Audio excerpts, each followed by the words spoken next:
Okay, well, what we're thinking of as aliens are they're extra-dimensional beings. There are 6 distinct categories of sightings. Close encounters of the first kind refers to a mere sighting of an unidentified flying object. Close encounters of the second kind includes both the sighting of a UFO as well as tangible proof of the craft having been there, such as marks on the ground, the scorching of grass, or the interference of electrical circuits. Close encounters of the third kind is the direct confrontation with a space being or entity sometimes called a humanoid. Close encounters of the fourth kind involved alleged abductions by UFOs, where people claim to be involuntarily taken on board a UFO, usually for experimental purposes. Close encounters of the fifth kind involve contactees, or those persons who claim to be in personal contact with UFO entities, usually through metaphysical or occult means. Close encounters of the sixth kind include injuries or deaths resulting from a UFO close encounter. Close encounters of the fourth kind are by far the most frightening. Those who claim to have been abducted by aliens and taken against their will. Perhaps the most famous case was that of Betty and Barney Hill. Their story began on the night of September 19th, 1961, as they were returning to their New Hampshire home from a vacation in Canada. They saw a distant point of light which seemed to move erratically. As it moved closer, it became more intense. Betty Hill remembers. This craft left the top of the mountain, came out of the highway, and stopped in midair. Barney took the binoculars and started out of the car in an attempt to identify the craft. And as he did this, he saw a group of figures standing in the windows looking down at him. One was saying to him, "Don't be afraid, keep looking, stay there. Don't be afraid, no harm's going to come to you, but stay there." And the craft started to descend. And Barney ran back to the car, saying we had to get out of there, they were going to capture us. And we took off speeding down the highway. They made it home without further incident, but in the days and months that followed, they experienced nightmares, flashbacks, and extreme anxiety. They were also unable to account for more than 2 hours between the time they first encountered the UFO and the time they reached home. Where had the missing time gone? What had happened? They sought out a psychiatrist, and through hypnosis, Betty and Barney Hill narrated a tale much stranger than the one that had been lodged in their conscious minds. Barney put on the brakes, the car motor died. They separated, came up on each side, took us out, took us in a path through the woods, took us on board, gave us physical examinations. We were being kidnapped. Betty Hill remembers being able to offer a detailed description of her alien abductors. They were all shot. The leader, I would say, was my height, or just a little taller than I am, and I'm 5 foot. They were bald, no hair, no eyebrows, no eyelashes, and no earlobes, no ear, we could say. Very large eyes, very small, flat nose, thin slit for men. Betty Hill said that they were most interested in human sexuality and that they communicated through a form of telepathy that sounded like a voice loud and clear inside their heads. Bud Hopkins has written several books on UFOs, including Missing Time and Intruders. He is one of the foremost experts on abduction cases, otherwise known as close encounters of the fourth kind. And now we've come to the conclusion that abduction, of their involvement with human beings, that this is the center of the entire UFO phenomenon, yes. And that actually when people have UFO sightings, it's very possible that what they're seeing is something on its way to or from an abduction of somebody. They're not just flying around up there, they are interested very profoundly in human beings. Whitley Strieber claims to have been abducted by alien beings on more than one occasion and wrote of his experiences in his best-selling book, Communion. I've had, since I wrote Communion, over 55,000 letters from people around the world who've had this similar things that think they have happened to them, and we still get about 200 a week. The Intruders Foundation and the Fund for UFO Research show that 1 out of every 50 American adults, 3.7 million people, indicate that they may have had an abduction experience with an unidentified flying object. These experiences sound crazy. It sounds impossible. It is impossible according to our physics, but we often use hypnosis to help flesh out all the recollection. A top scientist, Dr. Leo Sprinkle, conducted a 5-year study of 82 persons who reported UFO experiences. Most of them were able to relive the experience through hypnosis, and all suffered severe psychological disturbances afterwards. They claimed to have been taken inside spaceships and examined by humanoids who communicated telepathic messages to them. Dave Hunt is an investigative journalist. His research and consulting expertise takes him around the world. Cal State University, Long Beach. And again, I forget the names of the scientists there who were working on this, and this is a number of years ago now. They did research, and they took people at random. And unless you're going to say everybody's been abducted, they took people at random and who had no such idea, no indication they'd ever been abducted. And they hypnotized them, took them into a deep state, then suggested that they were being approached by a UFO, asked them to describe it. Their description was the same as the others. They suggested, you're being taken aboard, or what do the entities look like?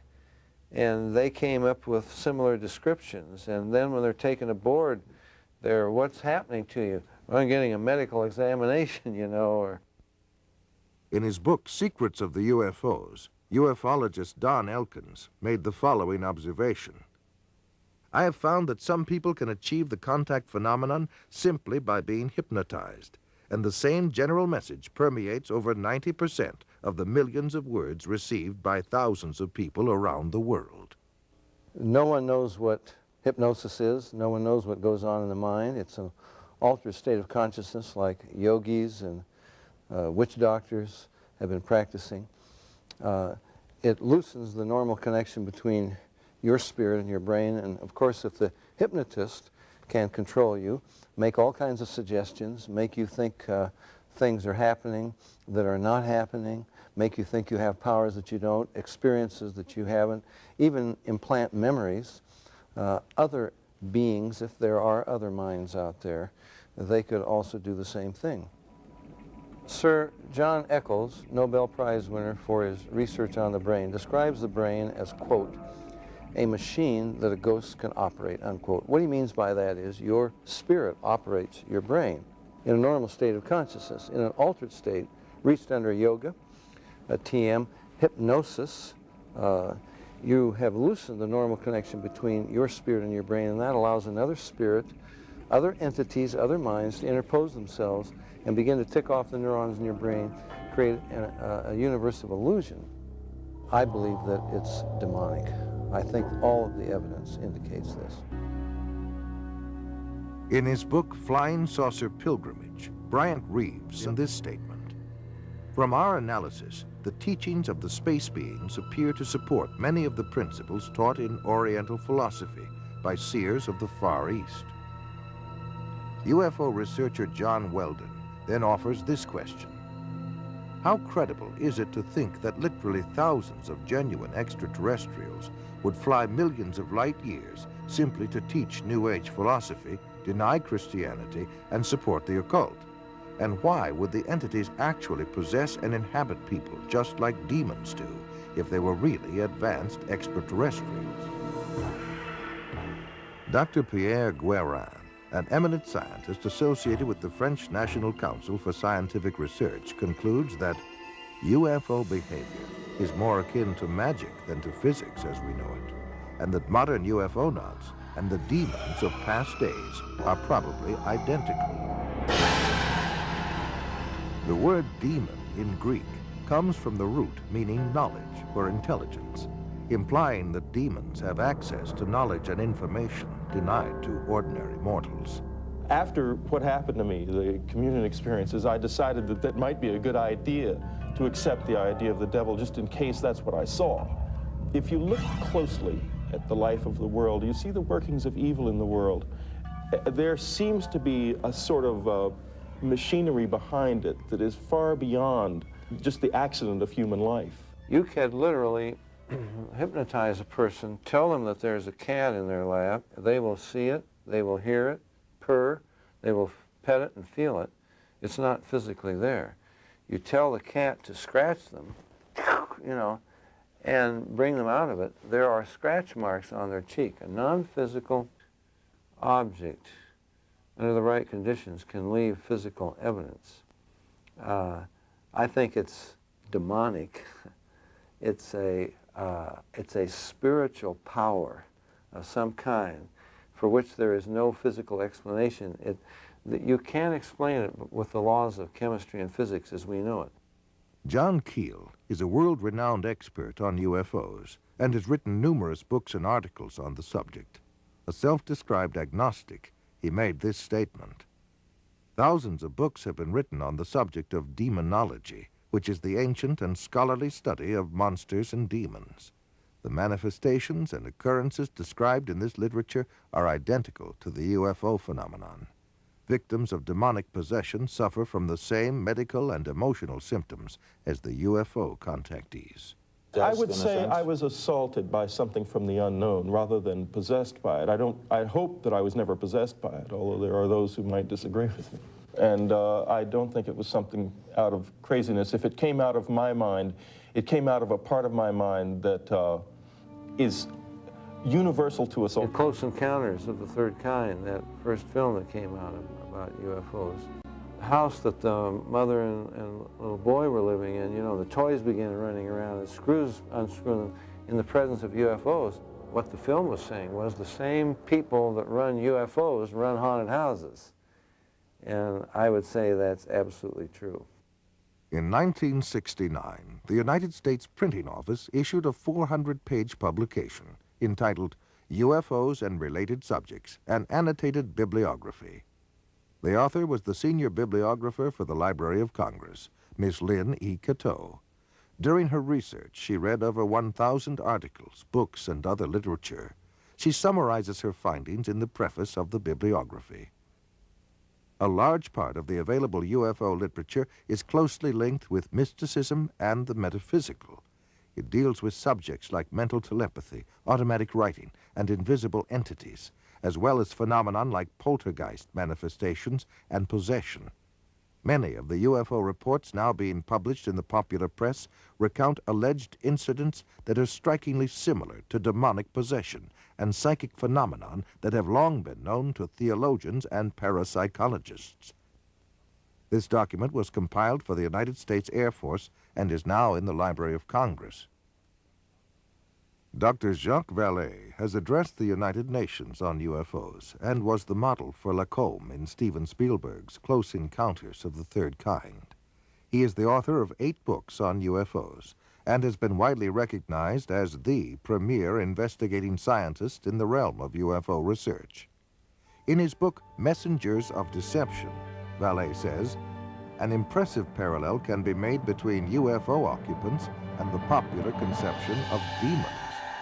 And in his book, Confrontations, he writes, the medical examinations to which abductees are said to be subjected, often accompanied by sadistic sexual manipulation, is reminiscent of the medieval tales of encounters with demons. He also made this statement: I believe that when we speak of UFO sightings as instances of space visitations, we are looking at the phenomenon on the wrong level. We are not dealing with successive waves of visitations from space. We are dealing with a control system. And he states, UFOs are the means through which man's concepts are being rearranged. They are engaging in a worldwide enterprise of subliminal seduction. Jacques Vallée, at least at that time when he wrote that book, was an agnostic. interesting that he comes to basically the same conclusions I do as a Christian from my research. And he said about UFOs, they're real, but they're not physical. They're messengers of deception. And this was based on his research of about 20 years. They seem to be psychologically preparing, setting us up for some ultimate delusion that is too horrible even to imagine as yet. I would agree with that.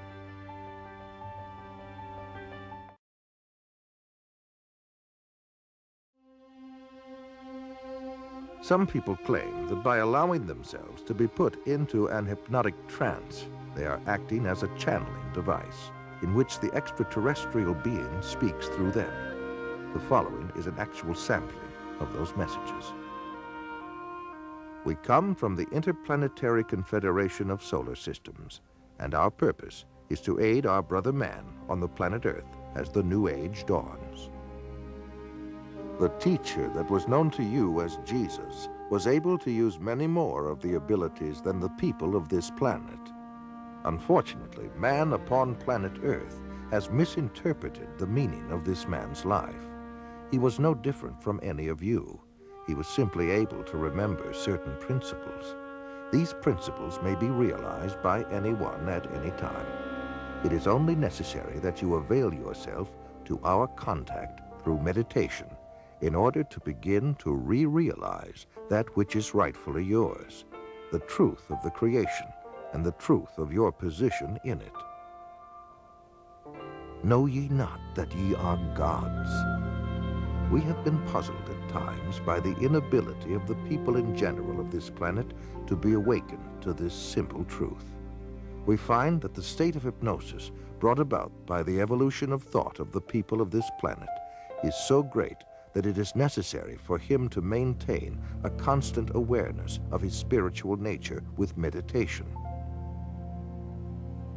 Man is now in the transitional period before the dawn of a new age.